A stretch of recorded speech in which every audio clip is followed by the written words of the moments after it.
"Move your big ass off that porch before we drag you down," Sheriff Dalton Kearns barked, loud enough for every body cam to catch it. "You don't look like a landowner.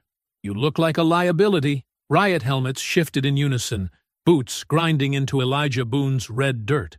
Rifles angled toward his barn, like he was stockpiling weapons instead of hay. A uniformed officer smirked as he kicked over a feed bucket. Another moved toward the kennel. Kearns stepped closer, badge glinting inches from Elijah's chest. "Federal seizure. This property isn't yours anymore." Elijah's broad hands held steady on the folder of deeds. His overalls strained. His expression didn't. Sheriff Kearns had just surrounded a man trained to dismantle hostile territory. Without realizing, he was standing inside it. Before continuing, comment where in the world you are watching from, and make sure to subscribe, because tomorrow's story is one you can't miss. The early morning sun cast long shadows across Elijah Boone's farmland, as the first rumble of engines disturbed the Georgia quiet. He stood on his weathered porch, work-worn overalls hanging loose on his heavy frame, watching armored county trucks kick up dust along his dirt road. His heart beat steady and slow, each breath measured as decades of training took over. Sheriff Dalton Kearns emerged from the lead vehicle, his badge gleaming against his tactical vest. Behind him, deputies poured out in formation, riot gear clattering. 50 men with rifles raised, spreading across the property like a dark flood. "Elijah Boone!" Kearns's voice boomed through a megaphone, dripping with contempt. "This is a federal seizure order. Step off the porch with your hands visible." Elijah didn't move, just watched as deputies took positions behind his rusty tractor, along the split-rail fence, near the chicken coop where his hens had fallen silent. "Look at this sorry excuse for a farmer," Kearns sneered through the megaphone. "Too fat and lazy to even respond to a lawful order. This ain't your land anymore, boy. Prime Georgia soil don't belong to squatters and criminals." From the neighboring property, Ruth Ann Carter's screen door slammed. The elderly woman hobbled onto her porch, cell phone raised high. "I'm recording everything, Dalton Kearns. The whole world's gonna see this." "Mrs. Carter, return to your home immediately," Kearns barked. "This is an official law enforcement operation." "Like hell it is!" Ruth Ann's fingers flew across her phone screen. "I'm live streaming right now. 300 people already watching." Elijah's eyes moved methodically across the scene, noting each tactical flaw. The deputies bunched too closely near the barn's blind spots. Their communication channels overlapped sloppily. The younger ones gripped their weapons with visible tension, betraying their inexperience. Deputy Kyle Mercer shifted uncomfortably at his position near the front line. His gear was newer than the others, his movements less practiced. Fresh recruit, Elijah assessed, still capable of doubt. With deliberate slowness, Elijah reached into his overall pocket. Several deputies jerked their rifles higher. "Easy now," he called out, voice deep and calm. "Just getting my paperwork." He withdrew a thick manila envelope, holding it up for all to see. Property deeds, tax records, all notarized and current. He descended the porch steps with measured steps, each foot placed carefully. His size made him appear slow, clumsy, but his movements held the fluid economy of a predator playing wounded. "Your warrant's false, Sheriff," Elijah stated, loud enough for the cameras to catch. "Filed under Federal Statute 18724, which was repealed last year. Every officer here is currently participating in an illegal seizure." Deputy Mercer's eyes widened. He lowered his rifle slightly, glancing at his body camera. "Sheriff, maybe we should—" "Shut your mouth, deputy," Kearns snapped. But a ripple of uncertainty passed through the other officers. Phone cameras appeared in windows along the road. Ruth Ann's live stream counter ticked higher. Elijah held up specific documents. Property taxes paid in full through 2024. No liens, no violations, no legal grounds for seizure. His voice carried across the suddenly quiet field. "And 50 witnesses recording your attempt." For a moment, the morning air crackled with possibility. Several deputies exchanged looks. Body cameras blinked red. The world watched. But Sheriff Kearns's face darkened with rage. "I don't care about your papers. We have credible evidence of narcotics trafficking on this property." He turned to his men. "Execute the search. Secure all buildings." "You have no probable cause," Elijah stated firmly. "Probable cause is whatever I say it is." Kearns nodded to his deputies. "Take him down if he resists." Two officers grabbed Elijah's arms roughly. He didn't fight as they drove him to his knees in the mud. His careful documentation scattered across the wet ground. "That's right," Kearns taunted. "Face in the dirt where you belong. Should have sold when you had the chance." Ruth Ann's voice rang out. 5,000 watching now, Dalton. They see everything." Deputies moved toward the barns in formation, weapons ready. Elijah remained still in the mud, but his eyes tracked every movement, every position, every weakness. A deputy's boot ground his papers into the muck. Another spat near his head. But Elijah's breathing remained steady, his mind clear and focused. He'd expected this, planned for it, known it would come to this moment. They thought they were watching him break. They were wrong. They thought they had control. They didn't. They thought they knew what they were dealing with, and that would be their ultimate mistake. Mud soaked through Elijah's overalls as he knelt in the red Georgia dirt. His shoulders remained straight, despite the deputy's hand pressing down hard between his shoulder blades. Around him, the sound of splintering wood and shattering glass filled the morning air. "Tear it all apart," Sheriff Kearns commanded, strutting across the farmyard. "Every inch until we find what we're looking for." Deputies swarmed the barn like angry hornets. They ripped doors from hinges, toppled feed barrels, and scattered tools across the concrete floor. Others kicked through Elijah's vegetable garden, boots crushing tender shoots that had just broken through the soil. A sharp bark cut through the chaos. Max, Elijah's old shepherd mix, limped from behind the tractor shed, confused by the invasion. The dog's gray muzzle lifted, scenting the air. "Got a hostile dog here," Deputy Brent Hollis shouted, raising his service weapon. "He's 13 years old," Elijah said evenly. "Half-blind and gentle as a lamb." Max wagged his tail uncertainly, taking a tentative step forward. The gunshot cracked across the property. Max yelped once, then crumpled to the ground. "Threat neutralized," Hollis announced with a smirk. He kicked the dog's lifeless body aside. Elijah's hands tightened behind his back, the handcuffs biting into his wrists. His breathing remained measured, but a muscle twitched in his jaw. "Aw, did we hurt your feelings?" Hollis taunted, squatting down to meet Elijah's eyes. "Maybe if you'd trained that mutt better, he'd still be breathing. But you people never could control your animals, could you?" Ruth Ann's voice carried from her porch. "I got that on video, Brent Hollis. Shot an unarmed animal in cold blood." "Stay out of this, you old bat," Kearns bellowed. He turned to his deputies. "Hollis, take Jackson and search that tractor shed. I bet our probable cause is hiding in there." Elijah watched through lowered eyes as Hollis and another deputy disappeared into the shed.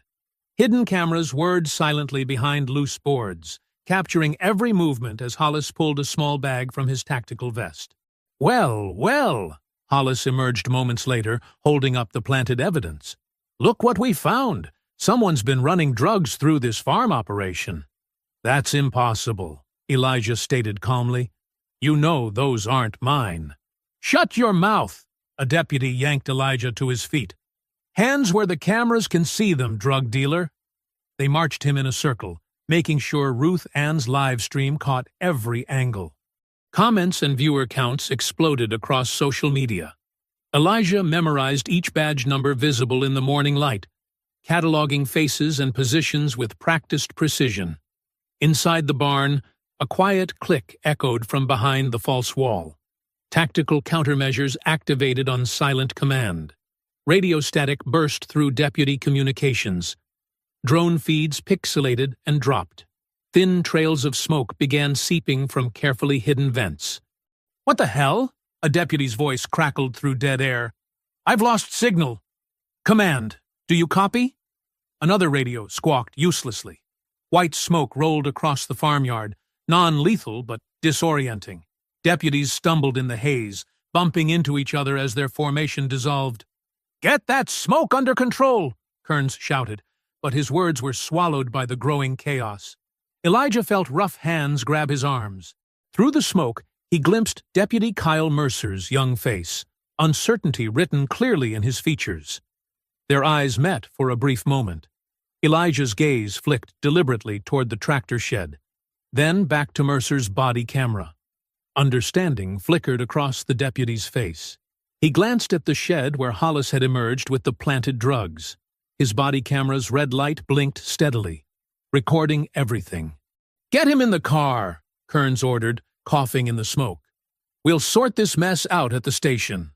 As they dragged him toward the waiting patrol vehicle, Elijah counted steps and angles, memorizing the tactical layout of his occupied farm. Deputies cursed as their radios crackled with useless static. Drones dropped from the sky, their signals scrambled. The morning sun caught in the smoke, casting everything in an eerie white glow. Ruth Ann's voice cut through it all. 30,000 watching now. The whole world sees what you're doing." Elijah kept his eyes forward, his expression neutral. Let them think the smoke was a malfunction. Let them believe their equipment failures were random. Let them drag him away in handcuffs while their carefully constructed operation crumbled around them.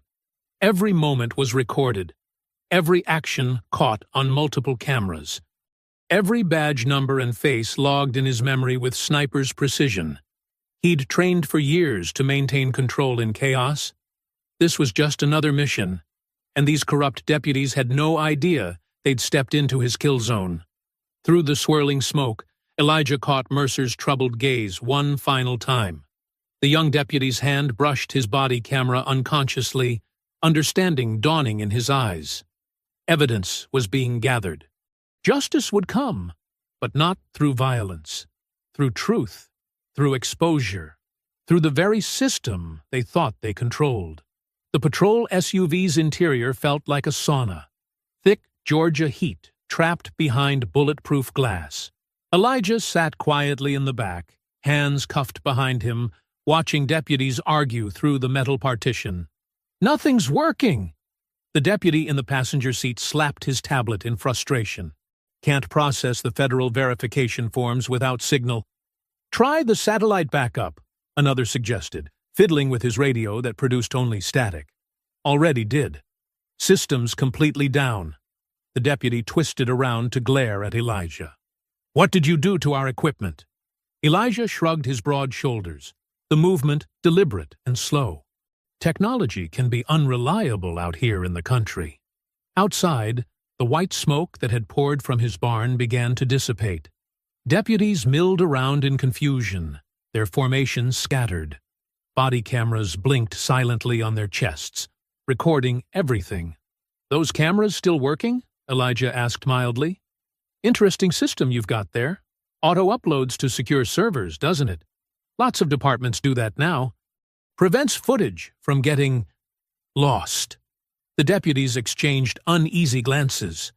Through the windshield, Elijah could see Ruth Ann Carter still on her porch, phone held high as she narrated events for her growing audience.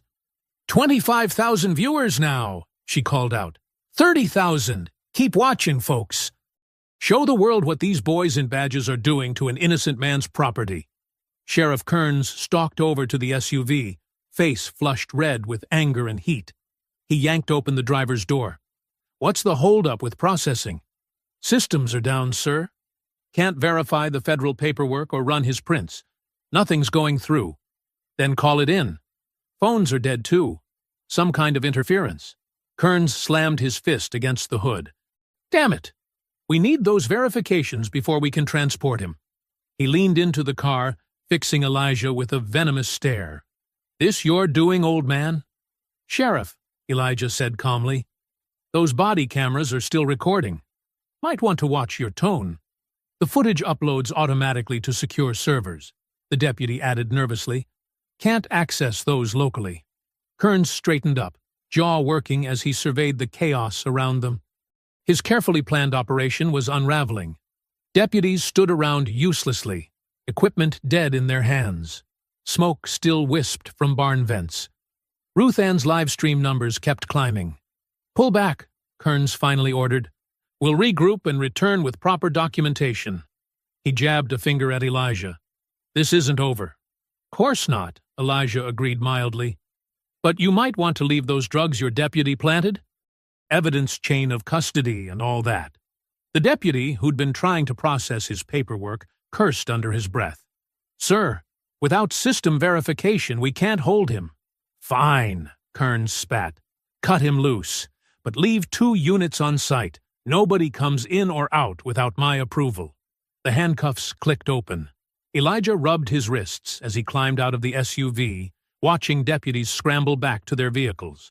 Only 2 patrol cars remained, blocking his long dirt driveway. "This is just a tactical pause," Kearns growled as he climbed into his command vehicle. "We'll be back with federal backup." Elijah stood in his yard as the convoy pulled out, red dust billowing behind their retreating vehicles. He waited until they were out of sight before heading to his barn. Inside, behind a false wall panel, a hidden door led down to his underground control room. The space was cool and dark, illuminated by the soft glow of monitors. Here, surrounded by surveillance equipment and computer systems, memories of his past life surfaced. 10 years earlier, at a classified training facility. "Your specialty is exceptional," his commanding officer had said during his final briefing. "Counterinsurgency, surveillance, psychological warfare. You've mastered the art of being underestimated." Elijah had stood at attention, still lean and sharp-edged then. "Permission to speak freely, sir?" "Granted. The best position is the one they don't know you're in. The best weapon is the one they don't see coming." Back in the present, Elijah settled into his command chair. The weight he'd deliberately put on over the years shifted comfortably. His slow-moving farmer's persona had been carefully crafted, a shield of assumptions that made people see what they expected. Just another aging black man trying to hold on to his land. On his main screen, he pulled up footage from the tractor shed cameras. He watched Deputy Hollis plant the drugs again, analyzing the scene frame by frame. The bag had been ready in his vest, the location pre-selected. This wasn't a spontaneous act of racism. It was too organized, too prepared. "Computer, cross-reference property records with recent development applications," he commanded. Documents filled the screen. Land surveys, mineral rights assessments, corporate filings buried in shell companies. Elijah leaned forward, eyes narrowing as patterns emerged. The narcotics charge was just a pretext. This was about the land itself, and whatever lay beneath it that made it valuable enough to risk such a brazen seizure attempt. His security system chirped, highlighting movement at his driveway.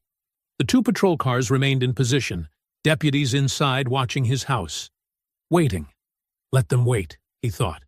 They had no idea what they'd stepped into. Sunlight filtered through hidden ventilation shafts into Elijah's underground command center. The soft hum of cooling fans kept the electronics at optimal temperature while his fingers moved across the keyboard, diving deep into county records. "Display Magnolia Crest Development Group Holdings," he commanded. The screen filled with a map showing property acquisitions spreading like a cancer across the county. Red markers indicated formerly black-owned farms, now bearing the developer's name. Elijah zoomed in on the properties bordering his land. Johnson's Place to the east, burned down 3 years ago. Official report, faulty wiring. The Williams Farm to the north, destroyed by fire last summer. Cause, supposedly a lightning strike, though there hadn't been a storm for weeks. Cross-reference zoning changes with property sales, he muttered. The computer overlaid dates, revealing a pattern. Each fire was followed by rezoning applications, then quick sales at fraction of market value. Behind every transaction, Magnolia Crest Development Group. His security feeds showed the patrol cars still blocking his driveway. The deputies inside looked bored, scrolling on their phones. They thought they were containing him. In reality, they were giving him uninterrupted time to dig deeper. A memory surfaced, sharp and painful. 6 months ago, Commissioner Harold Pike had visited, all smiles and Southern courtesy. They'd stood right there in the yard where deputies had shoved him down today. "Mr. Boone," Pike had drawled, "your land would be perfect for our county's economic development initiative. Magnolia Crest is offering generous terms, well above market value." "Not interested in selling," Elijah had replied simply, noting how Pike's smile didn't reach his eyes. "Now, be reasonable. Progress is coming whether we like it or not. Wouldn't want anything unfortunate to happen, like with your neighbors." The threat had been clear, but Pike hadn't counted on Elijah's patience or his preparation. His computer chimed with an incoming call from Ruth Ann. He accepted on the secure line. "Elijah, those deputies are still out front, looking mighty comfortable. And you need to see what they're saying about you on the news." He switched one monitor to local coverage. Sheriff Kearns stood at a podium, his expression grave. "This individual has a history of antagonizing law enforcement," Kearns was saying. "We have credible evidence of criminal activity on that property. His aggressive response to legal federal seizure orders only confirms our concerns." The anchor nodded sympathetically. "Sources suggest possible connections to drug trafficking. What can you tell us about that, Sheriff?" "Our investigation is ongoing, but I'll say this. Law-abiding citizens don't deploy military-grade countermeasures against police." Elijah's jaw tightened. The lies were calculated, designed to shape public opinion before the truth could emerge, just like that night with Loretta. The chest pains had started after dinner. He'd called 911 immediately, knowing time was crucial. But the ambulance took 45 minutes to arrive, for a drive that should have taken 15.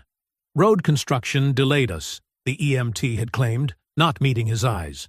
Later, he'd learned Sheriff Kearns had ordered emergency services to deprioritize calls to his address after Elijah refused to discuss selling his land. Loretta hadn't survived the delay. The memory burned, but Elijah channeled the pain into focus. He pulled up property tax records, finding multiple instances where Kearns had threatened foreclosure over supposedly missed payments. Payments Elijah had documented proof of making. "They're spinning it hard," Ruth Ann's voice brought him back to the present. "Making you sound like some kind of domestic terrorist. But my live stream viewers aren't buying it. They're asking questions about the sheriff's department." "Good," Elijah replied. "Keep that stream running. Document everything." After ending the call, he dove back into research. Something about the development pattern nagged at him. Why these specific properties? Why the urgency? "Display geological surveys for the region," he commanded. Last 10 years. The screen filled with topographical data, soil compositions, mineral content analyses. He almost missed it at first, a subtle variation in core samples. But there it was, rare earth elements, essential for electronics manufacturing, running in concentrated deposits beneath his farm and the surrounding properties. The kind of discovery that could be worth millions to the right buyers. His hands stilled on the keyboard. This was never about drugs or federal seizures or even racial intimidation, though they'd weaponize that eagerly enough. This was about raw greed. The minerals beneath his soil were the real target. The pieces clicked into place. Commissioner Pike's Economic Development Initiative, the suspicious fires, Kearns's escalating pressure tactics. They needed his land to complete their extraction plans, and they'd assumed an aging black farmer would be an easy target. Instead, they'd attacked a man who'd spent years gathering evidence, building secure networks, and preparing for exactly this kind of corruption. Their own greed had made them predictable. Elijah's focus shifted from defense to exposure. He had the data. He had recorded proof. Now he needed to ensure it reached the right people. People who couldn't be bought or threatened into silence. His monitors showed the deputies outside, still watching his house, still believing they had him trapped. They had no idea they were guarding the very man who was about to dismantle their entire corrupt operation. The Georgia afternoon sun beat down mercilessly as Sheriff Kern's deputies repositioned their vehicles. They set up checkpoints at both ends of the dirt road, turning away concerned neighbors and cutting off access to Elijah's farm. The air shimmered with heat rising from hood panels of patrol cars. Inside his command center, Elijah watched his security feeds as a utility truck pulled up. Two workers, escorted by deputies, approached his power meter. Within minutes, the gentle hum of electricity died. His backup generators kicked in seamlessly, their existence hidden beneath the barn's foundation. His phone buzzed with an alert. Account access denied. He checked his banking app to find all his accounts frozen. Not unexpected. They were following their usual playbook: isolation, then escalation. On one monitor, a news broadcast played. Sheriff Kearns stood at a podium, his face tight with manufactured concern. After further investigation into Mr. Boone's background, we've uncovered disturbing inconsistencies, Kearns announced. Despite his claims of military service, records indicate he was dishonorably discharged for conduct unbecoming. This man is not the hero he pretends to be. Elijah's jaw clenched. The fabricated documents would be convincing. They had friends in low places at the records office, but he had prepared for this too. He opened his secure email and composed a message to Naomi Price, the retired Atlanta Journal-Constitution investigative journalist known for exposing police corruption. They'd never met, but he'd researched her work thoroughly. The message was brief, containing only an encrypted link and the words, "Truth needs sunlight." The link would give her access to edited footage from his hidden cameras, clear shots of Deputy Hollis planting drugs in the tractor shed, synchronized with body cam footage showing the same deputy discovering the evidence minutes later. His phone vibrated again. An unknown number. "This is Kyle Mercer. What I saw today wasn't right, but I don't know what to do." Elijah studied the message. Deputy Mercer's hesitation during the morning raid had been genuine. Young, not yet hardened by the department's culture, still capable of doubt. He replied carefully, "Sometimes doing right means standing alone. Document everything." A notification popped up on his weather station, temperature dropping as sunset approached. Through his cameras, he watched deputies gathering in small groups beyond his fence line, checking weapons, speaking in low voices. Their body language had changed, more aggressive, less official. Sheriff Kearns's voice crackled over their radios. "Maintain positions. If he approaches the fence after dark, consider it a threat. Use appropriate force." Translation: provoke a confrontation that could be justified as self-defense. On another screen, local social media lit up with manufactured outrage. Carefully worded posts questioned his military service, suggested drug connections, hinted at violence in his past. The sheriff's department's social media team was earning their overtime pay. Ruth Ann Carter's live stream comments told a different story. Viewers were asking pointed questions about property records, development plans, and the sheriff's connection to Magnolia Crest. The truth was fighting back, but slowly. His satellite internet connection, independent from local providers, showed an incoming email. Naomi Price had responded already. "Footage received. Running verification. Need more background. Can you talk?" He typed back, "Not secure. Check property records for Magnolia Crest Development Group. Follow the money." Through his perimeter sensors, he detected movement in the tree line beyond his north fence. Deputies taking positions, using gathering darkness for cover. Their radio traffic was quiet now. They'd switched to private channels for whatever came next. His thermal cameras painted their heat signatures in stark relief against cooling foliage. 12 men, spread out, carrying long guns. No body cameras visible. This would be off the books. A text from Ruth Ann. Sheriff's Department announced road closure for night training exercise. They're clearing civilians from the area. Elijah checked his defensive systems. Motion sensors active. Non-lethal countermeasures ready. all cameras recording with backup power and redundant storage. He'd anticipated night operations. It's when bullies felt boldest. The last rays of sun painted his fields in blood-red light. More deputies arrived, gathering in the shadows beyond his fence. Their headlights stayed dark. Their badges didn't reflect light, covered or removed. Everything about their body language screamed unofficial action. Through his zoom lens, he saw Sheriff Kearns park behind the line of patrol cars, staying safely back while sending his men forward. A coward's command position. His screens showed local temperatures dropping into early evening cool, but humidity remained high. Ground fog would form soon in the low spots, adding another layer of concealment for whatever they planned. Deputy Mercer's patrol car was notably absent. Perhaps one conscience had found its limit. The sunset painted everything in deep orange and purple shadows as Elijah watched the deputies make final preparations. They thought darkness would give them advantage. Not knowing his cameras could pierce any shadow, his sensors could map every movement. They thought they were the hunters.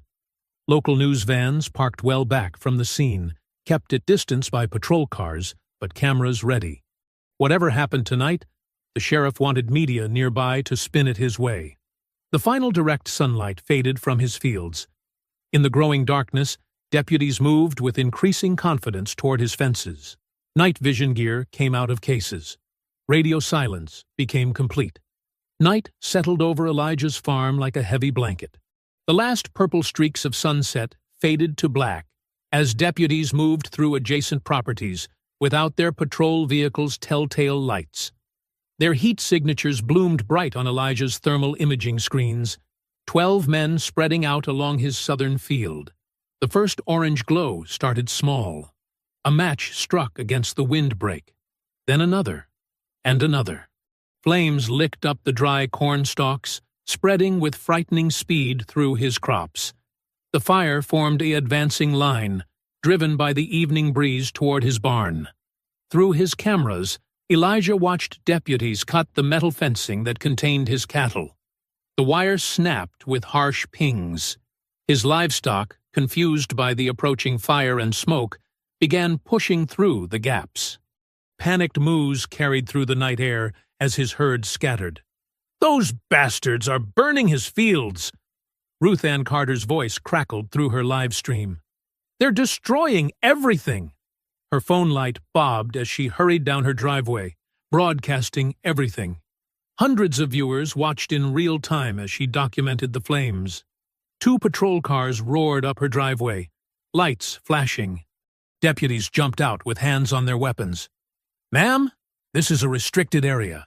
You need to go back inside now." The deputy's voice was hard. Ruth Ann stood her ground, phone steady. "This is my property. I'm documenting criminal activity from my own land. Final warning. Stop recording and go inside." "No, sir. I will not. The whole world needs to see what you're doing to that man's farm." The deputies grabbed her arms, knocking the phone from her grip. It clattered to the ground, still transmitting as they twisted her wrists into cuffs. "Ruth Ann Carter, you're under arrest for obstruction of justice and interfering with a police operation. The only obstruction here is to the truth," she shouted, as they pushed her into the back of a patrol car. Her phone continued streaming from the gravel, showing deputies' boots and the growing fire beyond. Inside his command center, Elijah's fingers flew across his keyboard. He compiled footage from multiple angles. Thermal imaging showing deputies starting the fires, high-resolution video of them cutting fences, Ruth Ann's arrest, all synced with GPS timestamps and location data. He encrypted the files and transmitted everything to Naomi Price's secure server. His phone buzzed with her response. Getting calls from network news. Sheriff's story falling apart. Keep sending. The fire spread in a cruel arc, consuming months of work. The corn he'd planted, tended, and watched grow was vanishing in waves of orange flame. Smoke rolled thick and black against the night sky. His irrigation system activated automatically, but it couldn't match the fire's appetite. Local news helicopters appeared overhead, their cameras capturing the inferno. Sheriff Kearns was already spinning his narrative, claiming Elijah had set the fires himself to destroy evidence. But national media outlets were picking up inconsistencies. Headlines appeared on Elijah's news feeds. Questions arise in Georgia farm siege. Viral videos show contradictions in sheriff's story. Civil rights groups demand federal investigation. Through his thermal cameras, Elijah tracked deputies moving through the smoke. They were getting bolder, coming closer to his buildings now. Their body language showed confidence that fire would flush him out. They didn't understand that his barn's metal construction and underground command center were designed to withstand far worse. Ruth Ann's live stream had caught everything. Even after her arrest, viewers were downloading and sharing the footage faster than it could be taken down. Her phone, still transmitting from her driveway, captured deputies laughing as flames consumed Elijah's fields. A message notification popped up from Deputy Kyle Mercer. "They arrested Ms. Carter. Sheriff says she assaulted officers. It's a lie. I can't be part of this anymore." Elijah replied, "Document everything. Save every text. Record every conversation." The fire reached his irrigation ditches and slowed, unable to jump the water-filled channels. But the damage was done. Acres of crops destroyed. Livestock scattered across 3 counties. Ruth Ann in jail for telling the truth. The deputies' actions had crossed a critical line. By destroying crops under federal subsidy protection and tampering with USDA-monitored livestock operations, they'd elevated this beyond local jurisdiction. Every burned stalk of corn, every cut fence, every second of Ruth Ann's arrest was now evidence of federal crimes. Naomi Price's latest message confirmed it. FBI Civil Rights Division requesting files. DOJ watching closely. Keep recording. On his main screen, Elijah pulled up thermal imagery of Sheriff Kearns watching from his command vehicle, safely distant from the fires his men had set. The flames reflected in Elijah's eyes as understanding hardened into certainty. He'd expected corruption, planned for intimidation. But this level of destruction revealed their desperation. His voice was barely a whisper in the underground room. "You just made this federal." Dawn crept over the scorched fields, revealing the full extent of last night's destruction. Smoke still curled from charred corn stalks, and broken fence posts jutted like broken teeth across Elijah's land. But something else was spreading faster than the flames had. Truth. CNN's morning broadcast played the damning footage on repeat. Deputy Brent Hollis, clearly visible in high-definition video, planting evidence in Elijah's tractor shed. The deputy's movements were methodical, practiced, as he tucked bags of narcotics behind equipment panels. His voice, caught perfectly on audio, made their intentions clear. "Plant it deep," Hollis had said to his partner. "Make sure it looks like he's been hiding it for months. Sheriff wants this to stick." The footage played across every major network. Local Atlanta stations ran it hourly. Social media exploded with screenshots, analyzing every frame. Police accountability groups dissected the video, highlighting Hollis's badge number and face. By 9 a.m., the Georgia Bureau of Investigation announced an internal affairs investigation into the entire department. Their statement was uncharacteristically direct. Allegations of evidence tampering and civil rights violations will be thoroughly investigated. All officers involved are subject to review. The governor's office released their statement an hour later. The disturbing footage from yesterday's events demands immediate transparency. We cannot allow abuse of power to tarnish Georgia law enforcement's reputation. I have directed the Attorney General to oversee this investigation personally. Outside the farm's perimeter, the remaining deputies looked distinctly uncomfortable. Their aggressive posturing from yesterday had evaporated. Several checked their phones constantly, watching their department's reputation crumble in real time. A few removed their name tags. Deputy Kyle Mercer sat in his patrol car, hands shaking as he typed an encrypted message to Naomi Price. His conscience had finally won out over his fear. Sheriff Kearns has been coordinating with Magnolia Crest Development for months. They want the mineral rights. There's a paper trail of kickbacks. Check Commissioner Pike's offshore accounts. I have dates and amounts. Inside her Atlanta office, Naomi's decades of investigative instincts fired up. She cross-referenced Kyle's information against property records and bank statements leaked by other department sources. The pattern was undeniable. She began drafting her exposé. Public sentiment shifted dramatically. Social media filled with support for Elijah. Civil rights organizations announced legal support. Local churches organized prayer vigils. Even conservative law enforcement groups distanced themselves from Kearns's actions. Around noon, Ruth Ann Carter walked free. The district attorney personally apologized, dropping all charges. News cameras caught her emerging from jail, straight-backed and defiant. They thought they could silence the truth, she told reporters, but cameras don't lie. What they did to Elijah's farm, what they tried to do to me, it's all coming out now.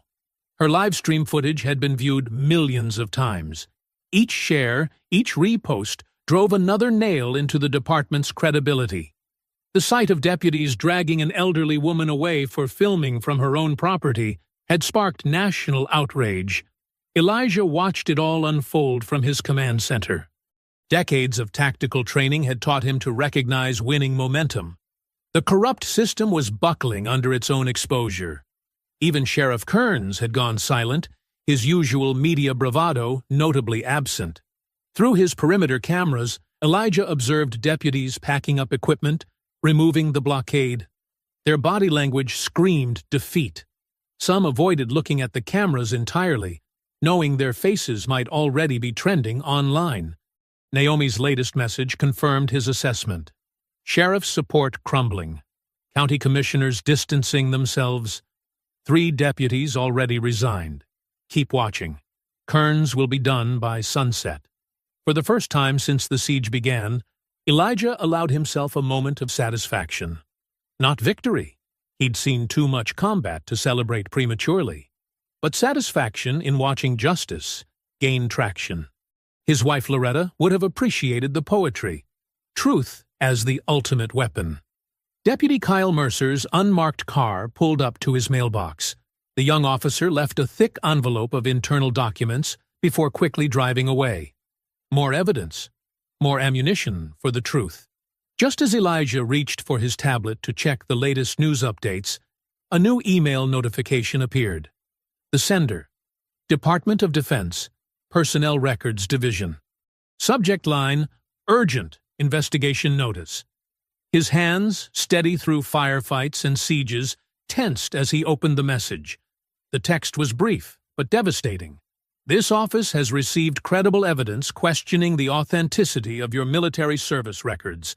Allegations include falsification of discharge status and unauthorized claims of Special Operations Service. A formal investigation has been initiated. Your presence is required. Elijah's jaw clenched. After decades of classified missions, his service record was supposedly untouchable. Someone had found a way to attack it anyway, to make his truth look like lies. The timestamp on the email matched a call from Sheriff Kearns to a number in Washington, D.C. They couldn't beat him with force, so they were trying to destroy his credibility. If they could make people doubt his military service, they could make them doubt everything else. Through his window, he could see news vans already turning around, probably heading back to their stations with this breaking development. The story would shift again. Heroes could become villains in the time it took to read a headline. Sheriff Dalton Kearns stood at the courthouse steps, his uniform pressed and medals gleaming in the afternoon sun. News cameras crowded close as he held up a thick folder of documents, his face grave with manufactured concern. It pains me deeply to share this information, Kearns announced, his voice carrying across the packed square. But the public deserves the truth about who Elijah Boone really is. He pulled out papers bearing official-looking Department of Defense letterheads. These records show Mr. Boone was dishonorably discharged in 1992 for conduct unbecoming. He never served in any special operations unit. His claims of being a Navy SEAL are stolen valor of the worst kind. The crowd murmured, Reporters' hands shot up, but Kearns plowed forward, his rehearsed speech designed for maximum damage. The man currently occupying that farm is a fraud. He's used false military credentials to gain sympathy while engaging in criminal activities. We have evidence suggesting involvement in drug trafficking, weapons stockpiling, and domestic terrorism. In her Atlanta office, Naomi Price watched the live stream with growing anger. Her computer screen showed multiple chat windows with military contacts, all hitting dead ends when trying to verify Elijah's service record. Nothing in the public database, one Pentagon source wrote, but that's not unusual for spec ops. Need higher clearance to access sealed files. Another message popped up. DoD records showing dishonorable discharge look legitimate on surface. Something's wrong, though. Dates don't align with known SEAL team deployments. Naomi's hands flew across her keyboard, cross-referencing dates and locations. But Elijah's deepest cover missions had been deliberately obscured. No paper trail meant deniability for the government, and now vulnerability for him. Social media erupted with fresh outrage. The same accounts that had supported Elijah hours ago now branded him a traitor. Local Facebook groups filled with angry posts about stolen valor. Twitter threads dissected his lies with brutal efficiency. Inside his command center, Elijah watched his reputation crumble in real time. The memory surfaced unwanted. A classified briefing room, 1994. Your record will show standard service only, the CIA handler had explained. No trace of special operations or covert missions. That's your protection, and ours. If anything goes wrong, we never knew you. He'd accepted it then. Black Ops required black holes in the paperwork. But now, those holes were being filled with poison. His phone buzzed. The local credit union had frozen his accounts pending federal investigation. The grocery store texted to cancel his regular supply delivery. The farm equipment repair shop requested immediate return of borrowed tools. The community was turning, quick as a summer storm. Deputy Kyle Mercer's encrypted message carried more bad news. They're manipulating classified gaps in your file, inserting false disciplinary reports where records are sealed. Can't prove they're fake without exposing real missions, Naomi called, her voice tight with frustration. I've got sources in 3 branches of service. They all hit classification walls. Without official confirmation of your actual missions, we can't disprove these forgeries. The missions are still classified, Elijah said quietly. They'll stay that way for another decade at least. Damn it, Elijah! There must be someone who can verify. My team is scattered. Half are still active duty. The others? He paused, remembering faces lost to time and combat. They can't help without exposing ongoing operations. Through his security feeds, Elijah watched Sheriff Kearns working the crowd, playing the role of disappointed patriot. The performance was masterful, righteous anger mixed with sad head-shaking. He'd planned this ambush perfectly. News helicopters circled overhead, filming the farm from every angle. Their cameras caught glimpses of security measures that now seemed sinister rather than defensive. Local coverage painted each detail in the worst possible light. Military-grade surveillance equipment discovered on civilian property. Underground facilities raise questions about illegal activities. Sources suggest connections to domestic extremist groups. Ruth Ann Carter called, her voice shaking. They're saying awful things about you in town, Elijah. People are scared. Minister Williams asked me if you ever threatened anyone with military training. Elijah's tablet chimed with another alert. Federal Express had canceled service to his address, citing security concerns. The feed store revoked his bulk purchase account. One by one, the threads of normal life unraveled. A drone buzzed close to his window. Not law enforcement, but media, looking for any image that could feed the growing narrative of danger. The same technology he'd once used for reconnaissance was now exposing him. His secure phone lit up with a message from a Department of Justice server. The text was brief, but devastating. Notice of impending federal warrant. Based on evidence of fraudulent military service claims, unauthorized possession of classified materials, and suspicion of domestic terrorism activities, an arrest warrant is being prepared. Surrender of the subject property is required within 24 hours. Thunder rolled across darkening Georgia skies as patrol cars crawled up Elijah's dirt driveway. Their headlights cut through the gathering gloom, blue lights silent but spinning. Sheriff Kearns led the procession in his personal SUV, followed by 3 marked units and a prisoner transport van. Deputy Kyle Mercer gripped his steering wheel tight, watching raindrops start to fall. The warrant folder on his passenger seat felt heavy with injustice. He'd seen the documents, rushed through processing, signatures still wet on the pages. Elijah stood on his porch, hands visible, face calm. The rain began falling harder, drumming on the tin roof above him. His oversized overalls and worn work boots made him look exactly like what they'd wanted everyone to believe. Just a simple farmer who'd reached too far. "Elijah Boone!" Kearns's voice boomed through his vehicle's speaker. "We have a federal warrant for your arrest. Step down slowly with your hands where we can see them." News vans pulled up at the edge of the property. Camera crews rushed to set up under umbrellas, fighting the wind for stable shots. Kearns had timed it perfectly. Prime-time evening news would catch every moment. Lightning flashed as Elijah descended his porch steps. Rain plastered his gray-streaked hair to his forehead. Each deliberate movement projected peaceful compliance. No resistance, no drama. Just an old man walking steadily toward the waiting deputies. "On your knees!" Kearns ordered, though Elijah was already kneeling in the mud. The sheriff approached with exaggerated caution, playing to the cameras. "Hands behind your back!" The handcuffs clicked shut. Kearns made sure they were extra tight, drawing a slight wince that only Deputy Mercer seemed to notice.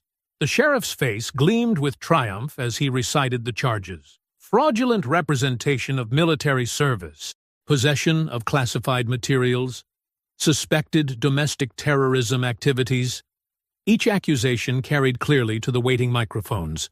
Through it all, Elijah remained silent.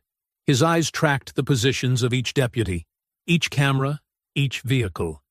Not with fear or anger, but with the careful observation of a man counting pieces on a chessboard. They walked him past the news crews, Kearns gripping his arm hard enough to bruise. Reporters shouted questions. "Did you fake your military record? Are you running a terrorist cell? What's really in those underground rooms?" Lightning crackled overhead as they reached the transport van. Elijah turned slightly, making eye contact with Deputy Mercer. A slight nod passed between them, so subtle the cameras missed it completely. At the county jail, they processed him methodically. Fingerprints, mugshot, orange jumpsuit, each step documented for maximum humiliation. Kearns supervised personally, savoring every moment. "Smile for the camera, boy," the sheriff taunted as flashbulbs popped. "Whole world's gonna see what a fraud you really are." In the booking area, Elijah's personal items were catalogued. Watch, wallet, keys, cell phone. The booking officer held up a simple silver chain with a small USB drive attached. "Medical alert information," Elijah said quietly. "Got a heart condition." Kearns snorted. "Yeah, I bet you do. Tag it and bag it with the rest." What none of them realized was that removing the drive from Elijah's possession had triggered its fail-safe protocol. Encrypted data packets were already flowing through secure channels to very specific federal servers. They led him to a holding cell and left him alone. Through the small window, he could see Kearns giving another press conference in the jail lobby. The sheriff was in his element, playing the role of righteous lawman bringing down a dangerous fraud. "This arrest sends a clear message," Kearns proclaimed. "Nobody is above the law, not even those who hide behind false military honors." In her Atlanta office, Naomi Price's secure phone lit up with an incoming message. The sender ID made her sit up straight. "Department of Defense, Office of Special Investigations.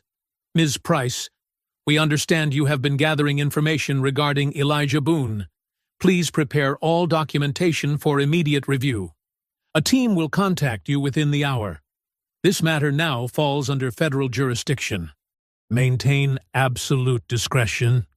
She glanced at her main screen, where Sheriff Kearns was still grandstanding for the local news. His words carried the absolute certainty of a man who believed he'd won completely.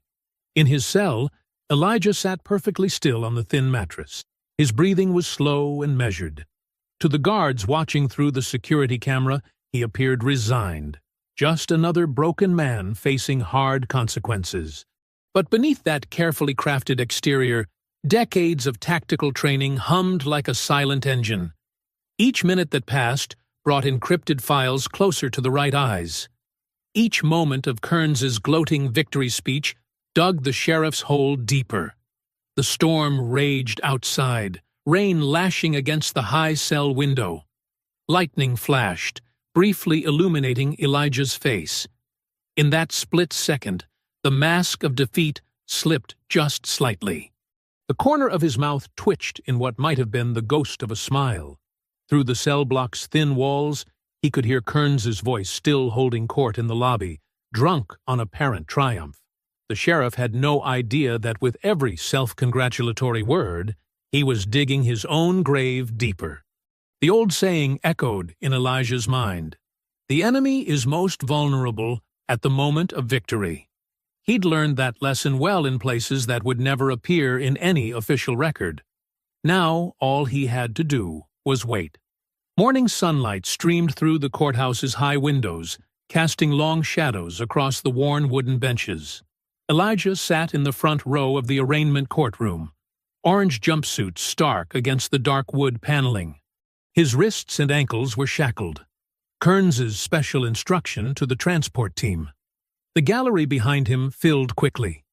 News crews jostled for position, their cameras trained on his back. Ruth Ann Carter slipped into a seat near the middle, her face tight with worry. Deputy Kyle Mercer stood guard by the door, avoiding eye contact with anyone. Sheriff Kearns strutted in through the side entrance, chest puffed out beneath his polished badge. He dressed in full ceremonial uniform for the occasion, brass gleaming, boots mirror-shined. Commissioner Harold Pike followed close behind, his expensive suit marking him as different from the working-class spectators. "All rise!" The bailiff's voice cracked through the murmuring crowd. Judge Malcolm Whitaker emerged from his chambers, his black robe billowing as he ascended to the bench. "Be seated," Whitaker commanded, adjusting his reading glasses. "We're here for the arraignment of Elijah Boone on multiple federal charges." The main courtroom doors burst open.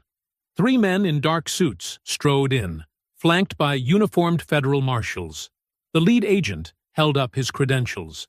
Special Agent Marcus Torres, FBI Public Corruption Unit. These proceedings are temporarily suspended pending federal investigation. Judge Whitaker's face flushed red. "Now see here." "Your Honor," Torres cut in smoothly, "I have a federal order superseding local jurisdiction." He approached the bench, presenting a thick envelope of documents. Kearns stepped forward, his ceremony disrupted. "This is outrageous." "We have valid charges." "Sheriff Dalton Kearns," another agent approached him. "We'll need you to step aside. We have some questions about certain financial transactions between your department and Magnolia Crest Development Group." The color drained from Commissioner Pike's face. He began edging toward the side door, but a marshal moved to block his path. "Commissioner Harold Pike," Torres called out, "please remain where you are. We have particular interest in recent zoning changes approved under unusual circumstances." The courtroom erupted in whispers. Cameras swiveled from Elijah to capture Kearns' increasingly panicked expression. Ruth Ann Carter pulled out her phone, live-streaming once again. "I have copies here," Torres continued, his voice carrying clearly, "of mineral survey reports conducted secretly on multiple properties. Properties that subsequently experienced suspicious fires, followed by forced sales to Magnolia Crest at severely reduced prices. More federal agents entered, wheeling in hand trucks loaded with empty document boxes. They headed straight for the clerk's office. "This is a fishing expedition," Kearns protested. "You can't just—" "We can, and we are," Torres replied calmly. "We have probable cause linking your department to multiple civil rights violations, evidence tampering, and conspiracy to commit land fraud. The mineral rights alone—" "I want my lawyer," Pike suddenly shouted. "That would be wise," Torres agreed. "You'll both need good attorneys. We've uncovered quite an extensive paper trail of kickbacks, Mr. Commissioner. The governor's office is particularly interested in those offshore accounts." The marshals began methodically removing Elijah's restraints. He stood slowly, rubbing his wrists. Through it all, his expression remained neutral, but his eyes never left Kearns's face. Deputy Mercer stepped forward. "Sir, I have documentation you might want to see. Records of patrol assignments to properties that later burned." Kearns whirled on him. "You little traitor!" "Thank you, Deputy," Torres interrupted. "We'll need to speak with you formally. Your cooperation will be noted." More agents streamed in from the clerk's office, their boxes now filled with files and hard drives. One carried a laptop clearly marked as belonging to Commissioner Pike. "This is all a mistake," Pike stammered. "Those zoning changes were completely legitimate. The mineral rights surveys were conducted months before the fires began," Torres stated. "Interesting timing. Even more interesting that your signature appears on both the surveys and the subsequent property transfers to Magnolia Crest." Ruth Ann's live stream counter ticked past 10,000 viewers. The local news crews pushed closer, capturing every moment of Kearns's visible unraveling. "Mr. Boone," Torres turned to Elijah, "you're free to go. We'll need to speak with you later about the surveillance data you provided, but for now, you can return home." Elijah nodded once, his movements still measured and calm. He turned toward the exit, pausing briefly beside Kearns. The sheriff's face twisted. "You think you've won? This ain't over." "Sheriff Kearns," Torres cut in sharply, "I strongly suggest you exercise your right to remain silent. You'll have plenty to explain as it is." Federal agents continued their systematic sweep of the courthouse offices. Every file cabinet, every computer, every archived record was being boxed and logged. Through the windows, more federal vehicles could be seen arriving in the parking lot. The morning sun had climbed higher now, harsh light flooding the courtroom. It caught the drops of sweat beading on Commissioner Pike's forehead, the tremor in Kearns's hands as he pulled out his phone to call his lawyer. Cartons of seized records formed a growing wall near the courtroom doors.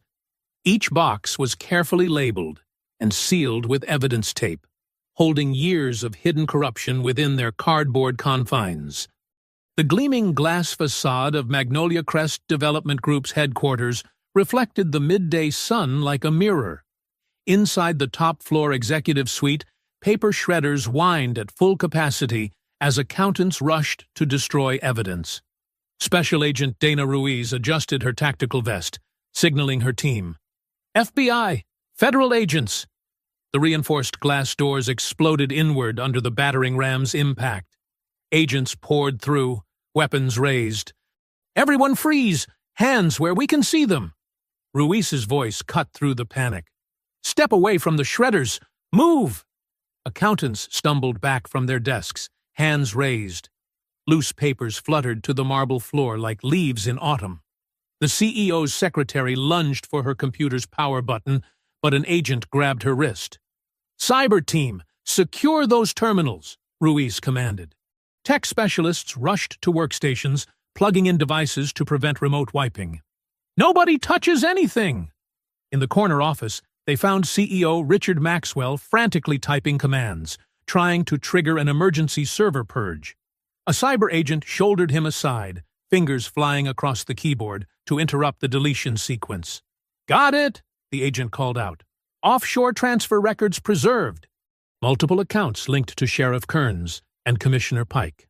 Ruiz picked up a leather-bound ledger from Maxwell's desk, flipping through pages of handwritten notes. "Well, well, looks like someone kept a personal record of every kickback." She held up the book. "Log it as evidence." Down the hall, File cabinets yielded more secrets. An agent waved a stack of papers. "Ma'am, GPS tracking data from county patrol vehicles. Deputy Hollis's car was present at 3 different farm fires before they started." A commotion erupted near the emergency stairs. Deputy Brent Hollis, who'd been meeting with Magnolia Crest executives, tried slipping away during the chaos. An agent moved to block his path. "Out of my way!" Hollis shoved the agent hard, following up with a wild punch that caught the agent's shoulder. The hallway erupted in violence. Hollis's police training made him dangerous, but he was outnumbered. He slammed one agent into a wall, but 2 more tackled him from behind. They crashed into a reception desk, sending phones and monitors crashing. "Stop resisting!" An agent drove his knee into Hollis's back, while another grabbed his flailing arms. Hollis's face met marble flooring with a dull thud. The fight drained out of him as handcuffs clicked shut around his wrists.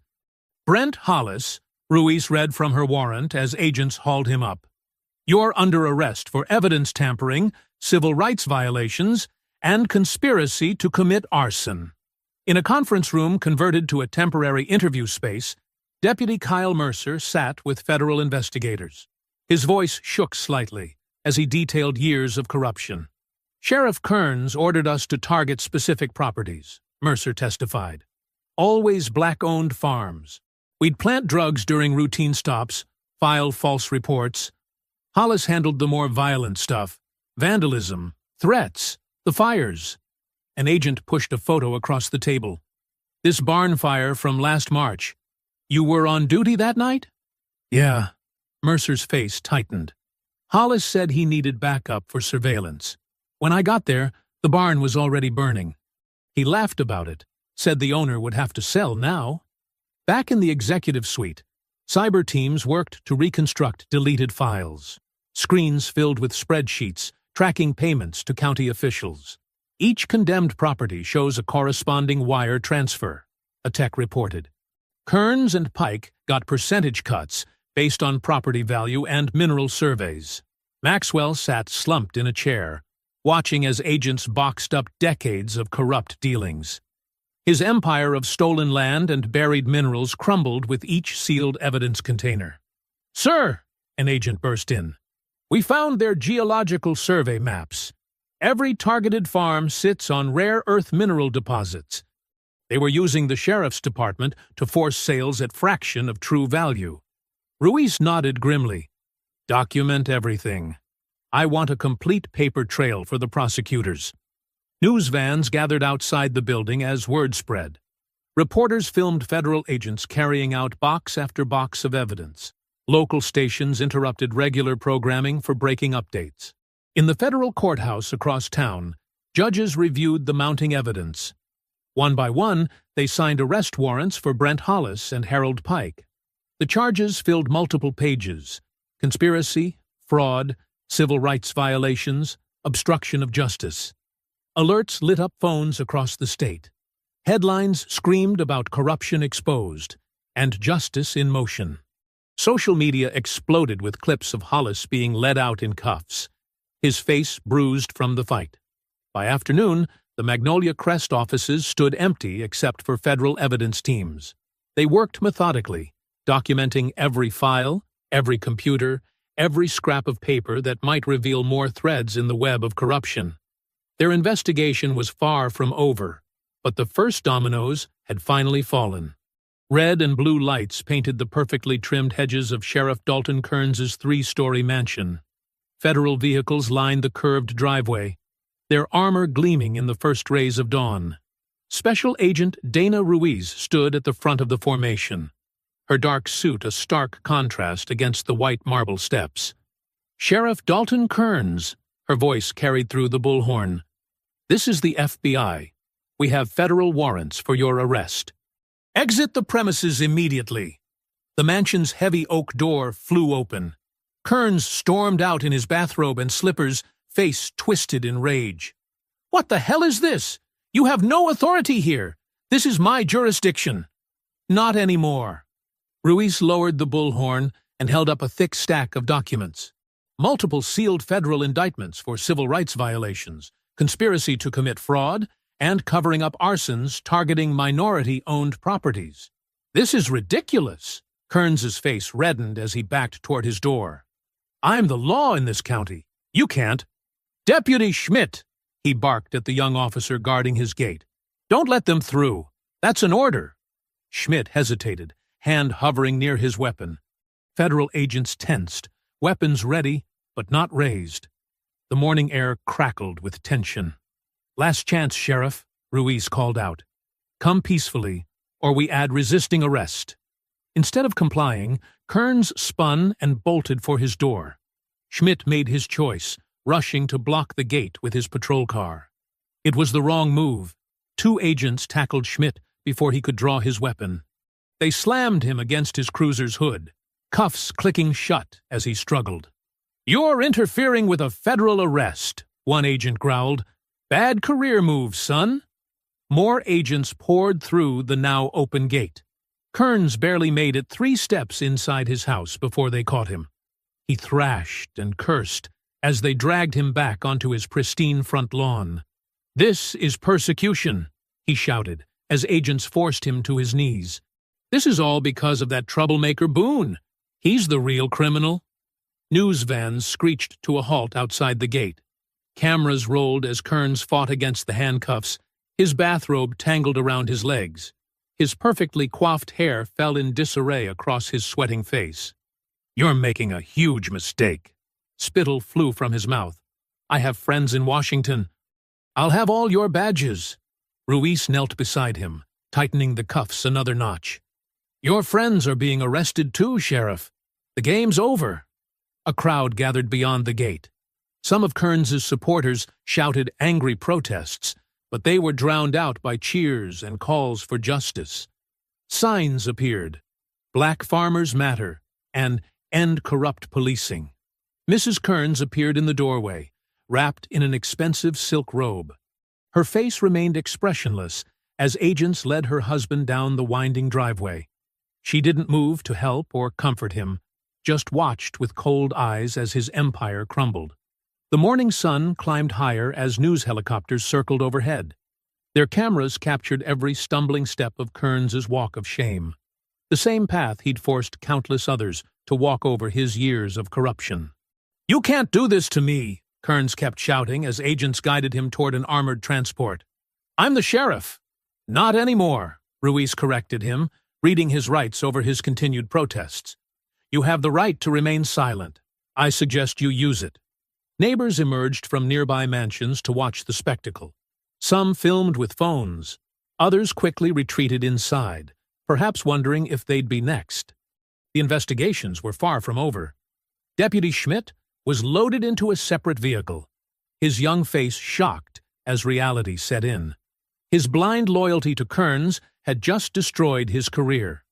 Other deputies who arrived to support their sheriff quickly backed away, not wanting to share his fate.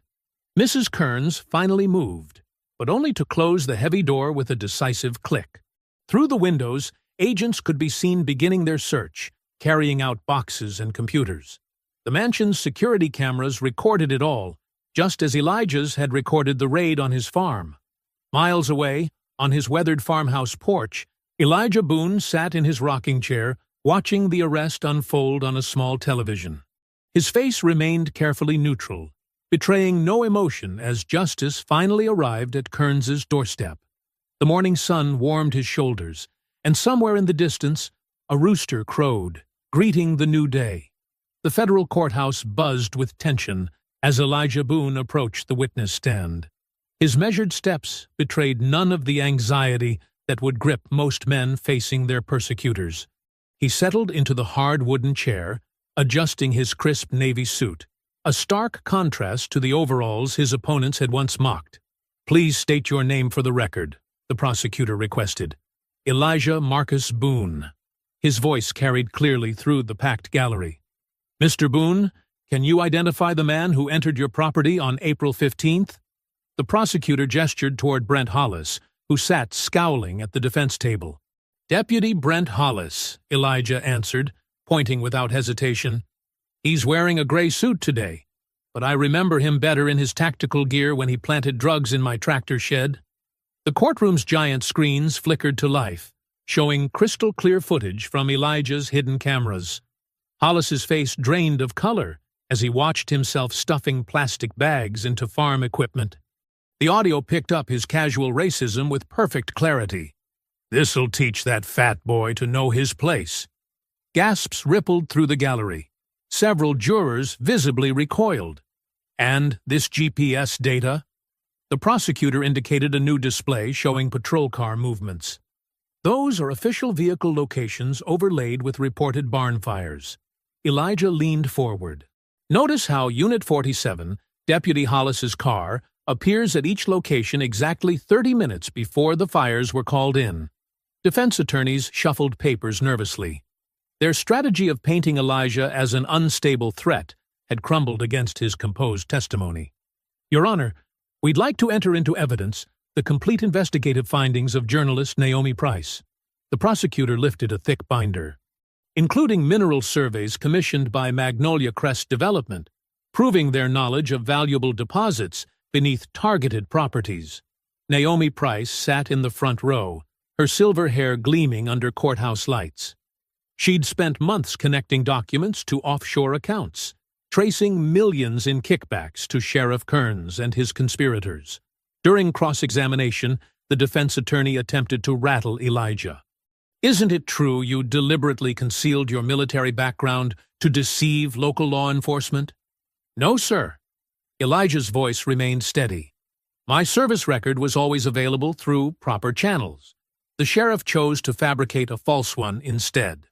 "But you intentionally appeared non-threatening, gained weight, played slow and simple," the attorney pressed, desperate for any opening. "I lived quietly and minded my business," Elijah corrected. "The fact that you assumed an overweight black farmer couldn't be intelligent or capable, that's your prejudice, not my deception." Several jurors nodded. The defense attorney retreated. Kyle Mercer's testimony proved equally damaging. Though his voice trembled, his words rang with conviction as he detailed years of systematic harassment targeting minority landowners. "We were ordered to find reasons for searches," Kyle explained. "If we couldn't find anything, we were told to create violations. Those who refused faced retaliation." During the afternoon recess, tensions boiled over. As Elijah walked the courthouse hallway, a red-faced man, Hollis's brother-in-law, according to witnesses, burst from a side door. "You ruined his life!" the man screamed, charging forward with raised fists. "U.S." Marshals reacted instantly. They tackled the attacker with practiced efficiency, driving him to the marble floor before he could reach Elijah. The commotion drew gasps and shouts from bystanders. Elijah hadn't flinched. He stood watching calmly as marshals hauled the struggling man away, his training evident in his controlled response to the threat. When the jury returned after deliberations, the courtroom fell silent. The forewoman stood, paper trembling slightly in her hands. "On the charge of conspiracy to violate civil rights, we find the defendants guilty." Relief swept through the gallery with each subsequent conviction. Conspiracy, fraud, evidence tampering. The list continued. Hollis slumped in his chair. His attorney patted his shoulder awkwardly. The judge adjusted her glasses, reviewing the verdicts before addressing the court. "Given the egregious nature of these crimes and the overwhelming evidence presented, I am issuing an immediate permanent injunction." She fixed Elijah with a direct look. "Mr. Boone's property is hereby protected from any future seizure attempts. Additionally, I'm ordering federal oversight of all county law enforcement activities for the next 5 years." Her gavel crack echoed with finality. U.S. Marshals moved to take Hollis into custody, while prosecutors conferred about upcoming trials for the remaining conspirators. The system that had nearly crushed Elijah Boone lay exposed and broken before him, dismantled by patience, preparation, and unwavering dignity in the face of injustice. The federal courthouse hummed with anticipation as victims of past land seizures filled the wooden benches. Many wore their Sunday best, though some deliberately chose work clothes, a silent reminder of the farms they'd lost. Armed marshals lined the walls, their watchful eyes scanning for trouble. Elijah sat in the front row beside Ruth Ann Carter, whose live stream had first exposed the corruption. His posture remained straight, hands folded calmly in his lap. The same patience that had allowed him to outlast his opponents now steadied him for their final reckoning. Sheriff Dalton Kearns entered first, shackled and wearing orange prison garb that stripped away his former authority. His trademark swagger had vanished, replaced by shuffling steps. Behind him came Brent Hollis, pale and sweating, followed by Harold Pike, who still managed to look indignant, despite his circumstances. "All rise," the bailiff called, as Judge Marina Thompson entered, her black robes sweeping behind her. The sentencing began with Kearns. The prosecutor detailed 27 separate civil rights violations, conspiracy charges, and documented cases of evidence tampering. Previous victims stood one by one, describing lost homes and destroyed livelihoods. Their voices trembled with emotion, but rang with dignity. "Would the defendant like to make a statement before sentencing?" Judge Thompson asked. Kearns rose slowly, chains clinking. "Your Honor, I served this county for 30 years. "You exploited this county for 30 years, Judge Thompson cut in sharply. "Let's be precise with our language." A murmur of approval rippled through the gallery. Kearns's face reddened, but he pressed on. "I maintain that my actions were within legal bounds and—" "The jury disagreed," Judge Thompson interrupted again. "Rather decisively, I might add." She lifted a thick stack of documents. "I have here impact statements from 17 families whose lands were illegally seized under your direction. I have evidence of kickbacks totaling over $2 million. I have GPS logs placing your deputies at multiple arson sites." She peered at him over her reading glasses. "Would you like to try that statement again?" Kearns deflated visibly. "No, Your Honor." "Very well." She straightened in her chair.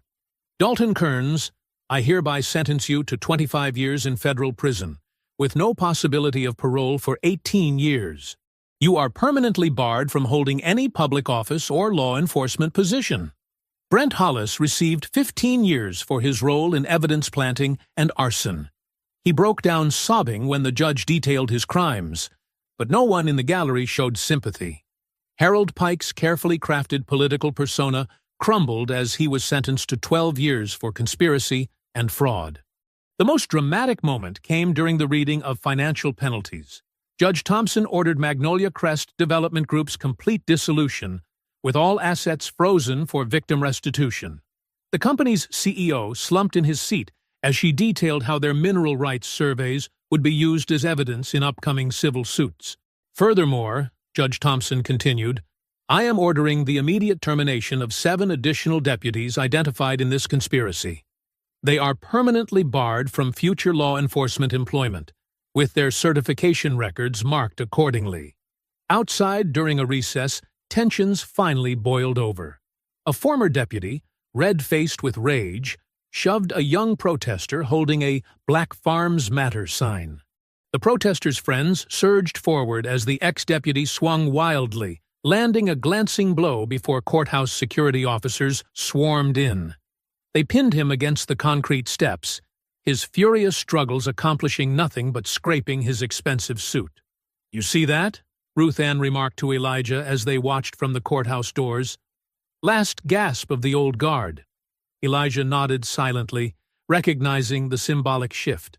The federal oversight team was already implementing reforms. Independent review boards for all police actions, transparent land zoning processes, regular audits of property seizures.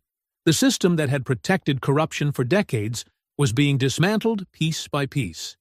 The final phase came with Elijah's civil lawsuit settlement. His attorney presented extensive documentation of wrongful arrest, destroyed crops, killed livestock, and emotional distress. The resulting figure made headlines across the state. In the courthouse conference room, Elijah reviewed the settlement documents carefully.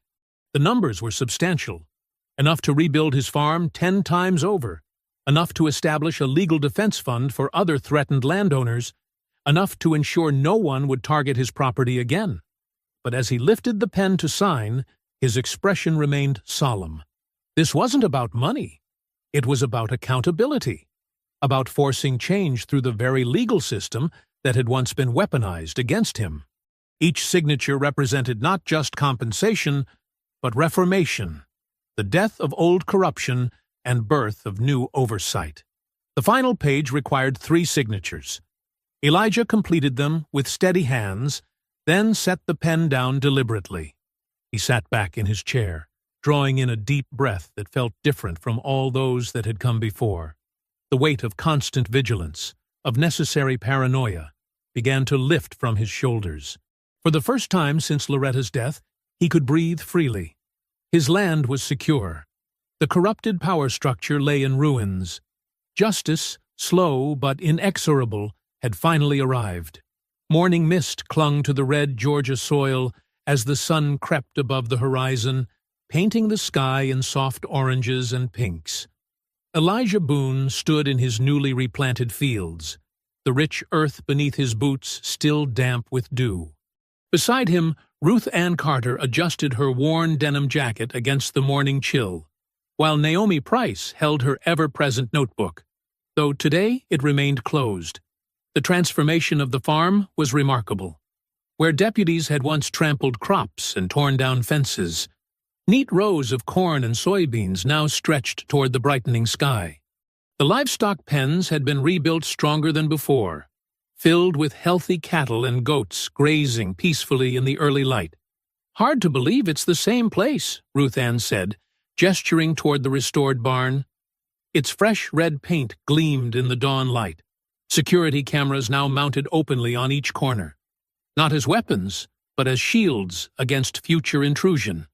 "Not the same place," Elijah replied, his voice carrying the quiet authority that had seen him through the darkest days. "It's better." Naomi nodded, surveying the property with experienced eyes.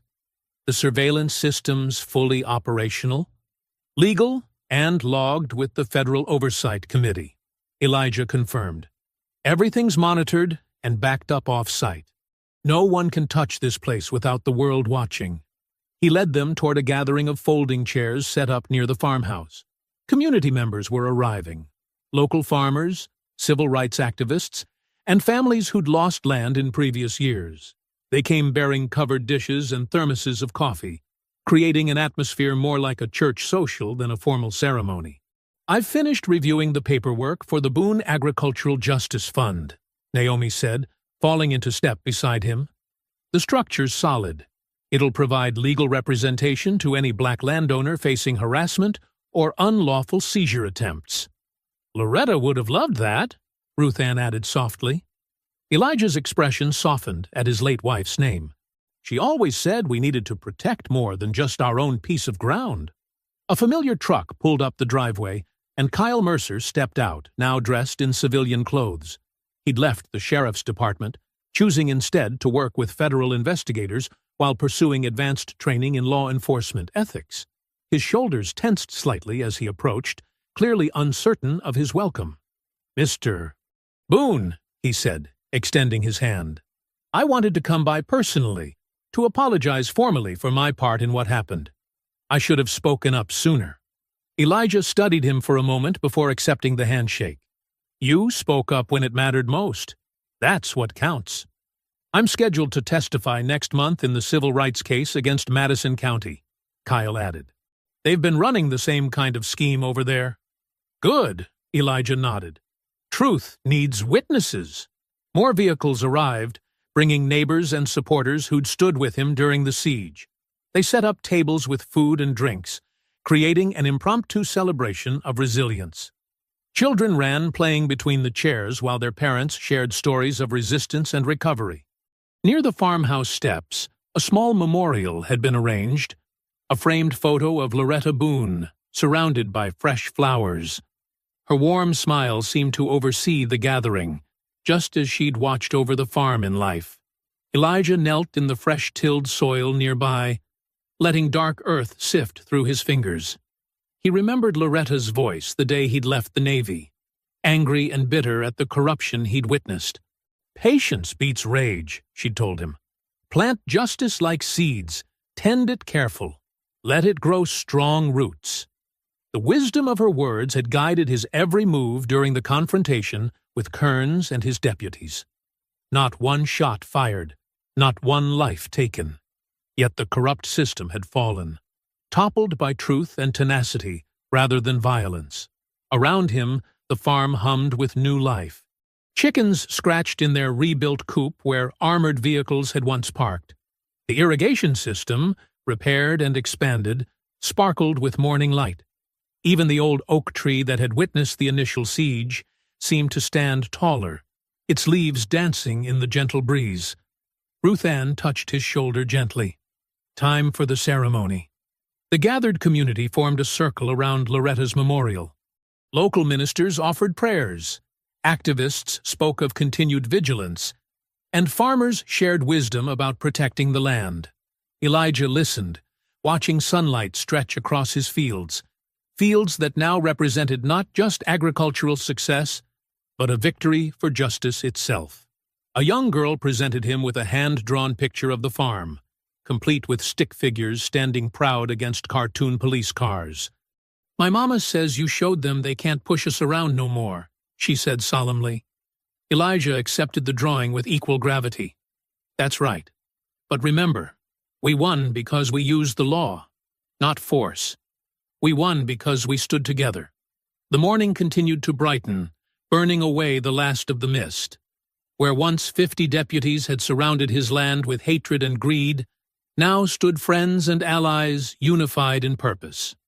The fields stretched open and free, crops reaching skyward, livestock grazing undisturbed.